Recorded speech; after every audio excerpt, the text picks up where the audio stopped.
Online class में आज आपका स्वागत है। आज हम आपके सम्मुख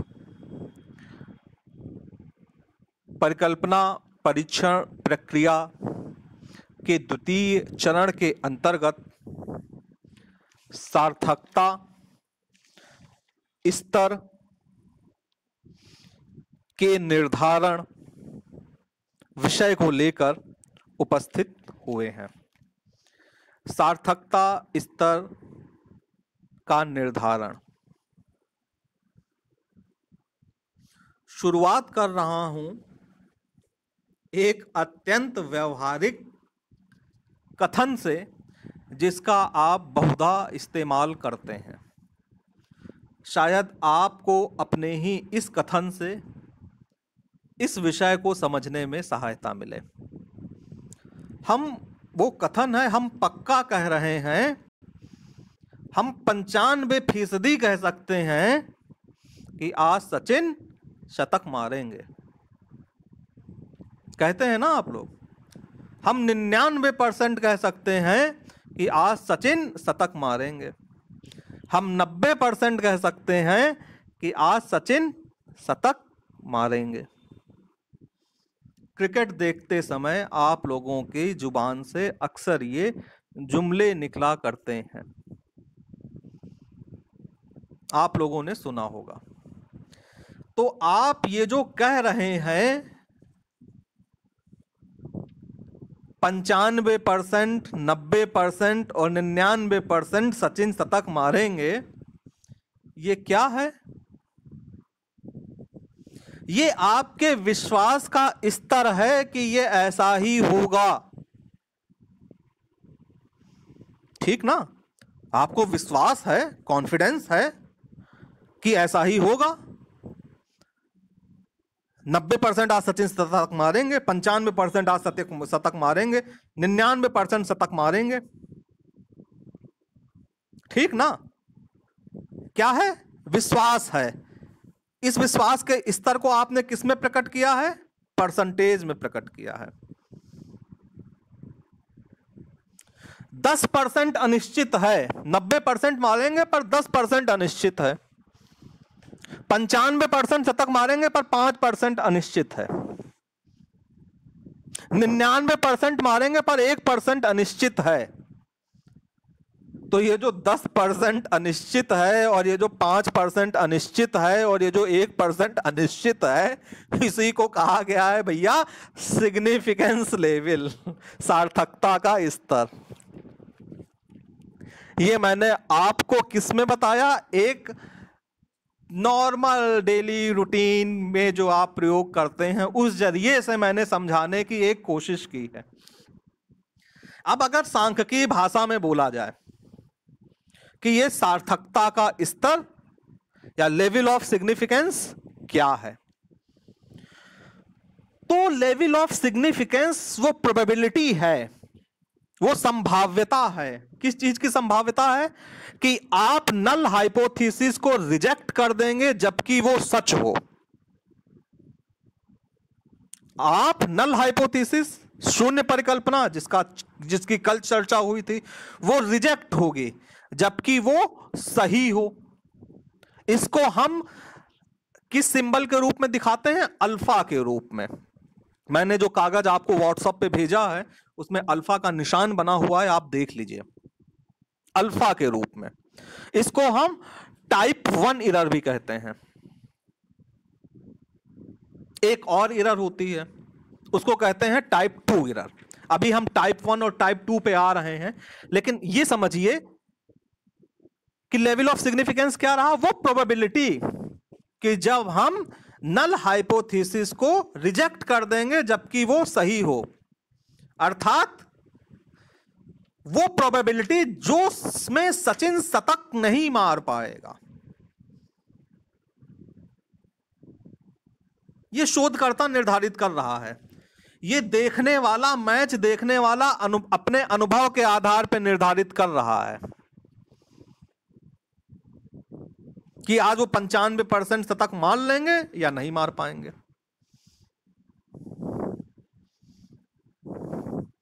तो ये जो 5% है, ये क्या हुआ, जिसमें वो शतक नहीं मार पाएंगे, जिसमें ये नल हाइपोथेसिस सही होते हुए भी रिजेक्ट हो जाएगी, वो कितनी है, 5%। अब इस परसेंट को हम 100 से भाग दे देंगे तो ये पॉइंट में निकल आएगा इस तरह 0.05। जब हम परसेंट में कहेंगे तो 5% कहेंगे, जब हम इसमें कहेंगे, जब हम प्रोबेबिलिटी को एक कंसीडर करके कहेंगे तो 0.05। अब कॉन्फिडेंस लेवल क्या है, ये जो कॉन्फिडेंस लेवल है वो प्रोबेबिलिटी है कि हमारी नल हाइपोथेसिस एक्सेप्ट हो जाएगी जबकि वो सच है, यानी कि सचिन शतक मार लेंगे। वो कितनी थी, वो मान लीजिए 95 थी। अब यहां पे एक बात समझने की है, प्रोबेबिलिटी को हम अल्फा से दिखाते हैं, कॉन्फिडेंस लेवल को हम 1 माइनस अल्फा से दिखाते हैं। 1 किसी भी काम के होने की संभावना सांख्यिकी में 1 मानी जाती है, 1 या 100%, इसी को आप 1 कहते हैं। 1 में से काम के ना होने की संभावना अगर घटा दी जाए तो आपको वो कॉन्फिडेंस लेवल मिल जाता है जिसमें वो काम हो सकता है सांख्यिकी के नजरिए से। इस बात को ध्यान में रखिएगा कि जो आपका ये जो कॉन्फिडेंस लेवल था, ये जो सिग्निफिकेंस लेवल था, इसको दिखाया गया है अल्फा से, और अल्फा क्या है, टाइप 1 एरर है। अब ये जो टाइप 1 एरर और टाइप 2 एरर हैं, इनको समझ लीजिए ये क्या है। नल हाइपोथेसिस या तो सही होगी या गलत होगी, दो ही चीजें तो होंगी, या तो सही होगी या तो गलत होगी। अगर नल हाइपोथेसिस गलत है, अगर नल हाइपोथेसिस गलत है और हम उसे रिजेक्ट कर रहे हैं तो यह हमारा सही डिसीजन है। इसके विपरीत जब नल हाइपोथेसिस सही है और हम रिजेक्ट कर दें तो इसको हम कहते हैं टाइप 1 एरर, और यह दिखाई जाती है अल्फा से। अब अगर नल हाइपोथेसिस सही है और हम रिजेक्ट नहीं करते हैं तो यह हमारा सही निर्णय है, और जब नल हाइपोथेसिस गलत है, जब नल हाइपोथेसिस गलत है और हम उसको रिजेक्ट नहीं करते हैं तो यह है टाइप 2 एरर, जिसको हम दिखाते हैं बीटा से। यानी कि जो टाइप 1 एरर है, टाइप 1 एरर क्या है, जब एक शून्य परिकल्पना सत्य हो और दोनों और अंतर जो है वो अर्थहीन निकलता हो तो निष्कर्ष सही होता है, लेकिन परिकल्पना सही होते हुए भी उसे गलती से अस्वीकृत कर दिया जाता है तो यह टाइप 1 एरर हो गई। टाइप 2 एरर जब परिकल्पना असत्य होती है फिर भी उसे गलती से स्वीकार कर लेते हैं, तो इस प्रकार की त्रुटि को टाइप 2 एरर कहते हैं। इसको देखिए, हमने एक जो कागज भेजा है उसमें एक बॉक्स बनाया है, उस बॉक्स में ऊपर हमने शून्य परिकल्पना लिखा है, फिर हमने लिखा है ट्रू और फॉल्स। ट्रू में हमने, ट्रू मतलब सत्य और गलत, यानी कि नल हाइपोथेसिस सही है और गलत है, ठीक है। फिर रिजेक्ट, निर्णय जो लिखे हैं रिजेक्ट और डोंट रिजेक्ट, ठीक। सही होते हुए भी जब हमने उसको रिजेक्ट कर दिया है तो टाइप 1 एरर है, और गलत होते हुए भी जब हमने रिजेक्ट नहीं किया है तो वो टाइप 2 एरर है। ये दो एरर सामने आती हैं तो आप, ये लेवल ऑफ सिग्निफिकेंस क्या है, अल्फा है। अल्फा का मतलब क्या हुआ कि ये प्रोबेबिलिटी है कि नल हाइपोथेसिस जो हमने बनाई है वो रिजेक्ट हो सकती है जबकि वो सही हो, जबकि वो सही हो। अब सांख्यिकी जगत में व्यवहारिक रूप से हम जिन सार्थकता स्तर का प्रयोग करते हैं वो सार्थकता स्तर हैं 0.01, 0.05 और 1। इस सार्थकता स्तर को अगर हम प्रतिशत में बदलें तो 0.01 में हम 100 का गुणा करें तो 1%, 0.05 का हम गुणा करें तो 5% और 0.1 का 100 से गुणा करें तो 10%। और इसी प्रतिशत से हम विश्वास का स्तर निकालें तो 100 में से 1 घटा 99%, 100 में से 5 घटा 95% और 100 में से 10 घटा 90%। और इसको पॉइंट वैल्यू में अगर हमें देखना है तो 100 से भाग करके 0.99, 0.95, 0.90। जो कागज भेजा है उसमें यह डिस्क्रिप्शन भी आपको लिखा हुआ मिलेगा। देखिए ये जो अल्फा है, अल्फा क्या हुआ, विभिन्न सार्थकता स्तर 0.01, 0.05, 0.1। इन विभिन्न सार्थकता स्तर पे हमें जो परीक्षण हम करते हैं उससे हमें मान प्राप्त होते हैं। इन सार्थकता स्तर पर प्राप्त मानों की हम तुलना करते हैं। हम विभिन्न प्रकार के सांख्यिकीय परीक्षण द्वारा एक वैल्यू निकालेंगे, उस वैल्यू की तुलना हम किससे करेंगे, ये विभिन्न सार्थकता स्तर पे प्राप्त मानों की तुलना करेंगे, जिसके आधार पर यह निर्धारित होगा कि आपकी हाइपोथेसिस को एक्सेप्ट किया जाए या रिजेक्ट किया जाए। तो ये सार्थकता स्तर है, इसे शोधकर्ता डिसाइड करेगा कि वो अपनी परिकल्पना का परीक्षण किस सार्थकता स्तर पर करना चाहता है। विभिन्न टेबल हैं, उन टेबल पे सार्थकता स्तर के विभिन्न सार्थकता स्तर पे विभिन्न मान दिए हुए होते हैं। जो मान दिया हुआ होता है उस मान को हम कंपेयर करते हैं, जो टेस्ट निकालते हैं उससे जो हमें वैल्यू मिलती है उससे, और उन वैल्यू को कंपेयर करके हम ये डिसाइड करते हैं कि हमारी हाइपोथेसिस एक्सेप्ट होगी या रिजेक्ट होगी।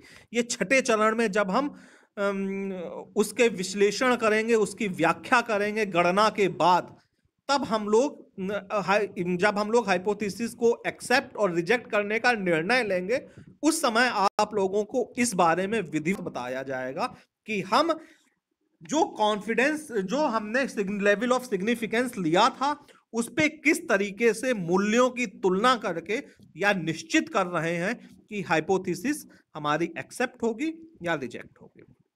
अभी आप लेवल ऑफ सिग्निफिकेंस के लिए इतना समझ लीजिए कि इसको आप अल्फा से दिखाते हैं, पहली चीज अल्फा से दिखाते हैं। और लेवल ऑफ सिग्निफिकेंस क्या है, लेवल ऑफ सिग्निफिकेंस है वो प्रोबेबिलिटी कि जब हमारी नल हाइपोथेसिस रिजेक्ट हो सकती है जबकि वो सही हो, यानी कि type 1 error, alpha type 1 error. दूसरी चीज, ये जो स्तर होते हैं ये स्तर 0.01, 0.05 और 0.1 सांख्यिकी में इन तीन रूपों में अधिकांश रूप से देखने को मिलते हैं। और भी रूप हो सकते हैं लेकिन अधिकतर यही मिलते हैं जो शोधकर्ता द्वारा लिए जाते हैं, अधिकांशतः यही स्तर लिए जाते हैं। और इन स्तरों को अगर आप प्रतिशत में बदलेंगे तो 1%, 5%, 10%। अगर सार्थकता स्तर 1%, 5% और 10% के रूप में दिया हुआ है तो भी घबराने की जरूरत नहीं है, आप उसको 100 से भाग दे लीजिए, 0.01, 0.05, 0.1, इस तरीके से उसको आप परिवर्तित कर सकते हैं। यह है सार्थकता स्तर। सार्थकता स्तर का विवेचन यहीं पे समाप्त होता है। अब आप लोगों को इस संबंध में जो डाउट हो, जो प्रश्न हो, वो आप मुझसे पूछ सकते हैं।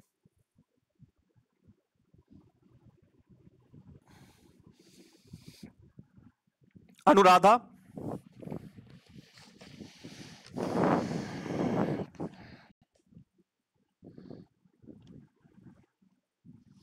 विनीता, सीबी, हरिकांत,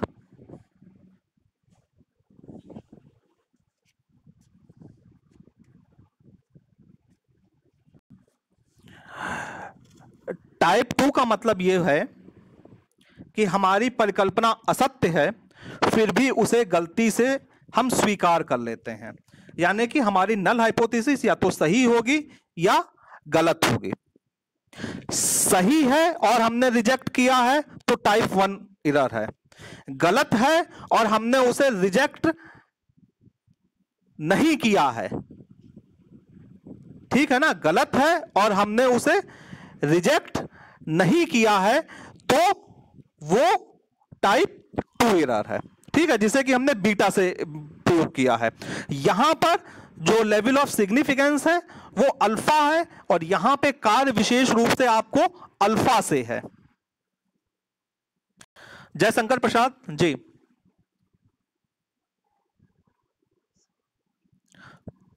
कुछ पूछना है आप? अच्छा, खुशबू कुमारी, खुशबू कुमारी,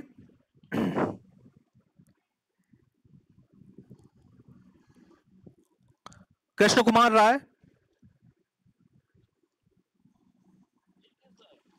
कुमारी बबीता,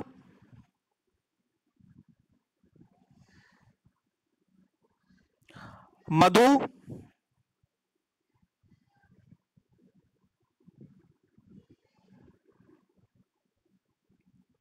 मनीषा, निशांत,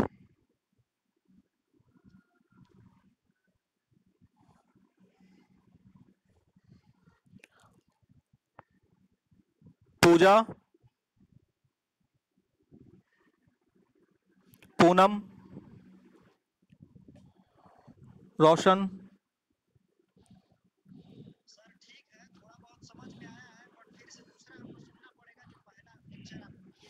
हाँ, पहले लेक्चर को सुन के शून्य परिकल्पना क्या होती है इसको समझ लीजिए, और शून्य परिकल्पना का निर्माण कैसे किया गया है वो समझ लीजिए। कल जो हमने आपके व्हाट्सएप ग्रुप पे एक कागज की फोटो खींच के भेजी थी उसे देख लीजिए। उन सब चीजों को एक साथ देख करके आप आगे बढ़िए। फिर अगर कहीं पे आपको ना समझ में आ रहा हो तो आप हमसे पूछिए। आप कल क्लास में थे नहीं, इसलिए हो सकता है कहीं कहीं पे आपको ना समझ में आ रहा हो, क्योंकि आज की जो क्लास है वो कल से कनेक्टेड ही है। स्वीटी कुमारी, ठीक, स्वीटी कुमारी,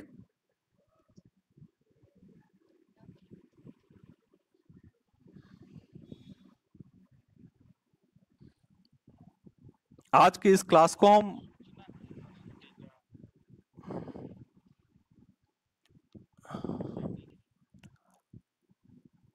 आज के इस व्याख्यान को यहीं पे समाप्त किया जाता है। कल हम पुनः आपसे एक नवीन विषय के साथ में उपस्थित होंगे जो कि परिकल्पना परीक्षण प्रक्रिया के तृतीय चरण से संबंधित होगा।